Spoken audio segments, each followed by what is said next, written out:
અને તેથી આ પાદરમાં બેઠેલો ડગાઈતા દાદા ડાંગર એટલું બોલ્યો તો મંદિર અધૂરું નહીં રહે કા કે હું તો ભલે વયો જાઉં પણ મારું કાંડું તમને કાપીને હાથમાં આપું છું, ખાલી મારું હાથ કપાઈ ગયેલો અડાડો ને તોય કળશ ચડી જવાનું. ઉત્પન્ન ટેકણ એક અન પાયા હાથ બજાડ, આમાં વખાણવો કયો વસે કે દેખ ભજ તારી નાજી, આ તો ઉત્પન્ન ટેકણ એક અન પાયા હાથે બજાડ.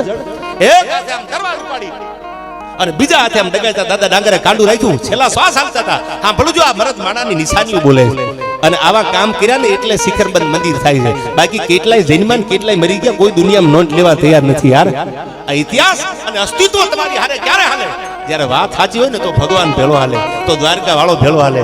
ગાયું માટે પોતાનું ખોળિયું ખાલી કર્યું ને એટલે દ્વારકા વાળો બે ડગલા આગળ હાલ્યો, કાં તો મારી માવડીઓ માટે ખોળિયું ખાલી કર્યું. અને મરતા મરતા છેલ્લા શ્વાસ હાલતા હતા પીપરાળાના પાદરમાં અને કીધું કે મંદિર નહીં અધૂરું રહે. મંદિર અધૂરું ક્યારે નહીં રહે?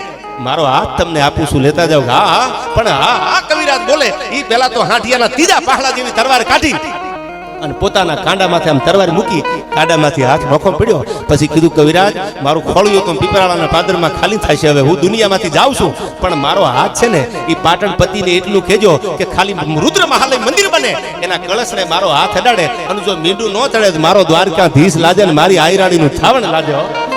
આ બાજુ પીપરાળાના પાદરમાં ધીગાણું પૂરું થયું.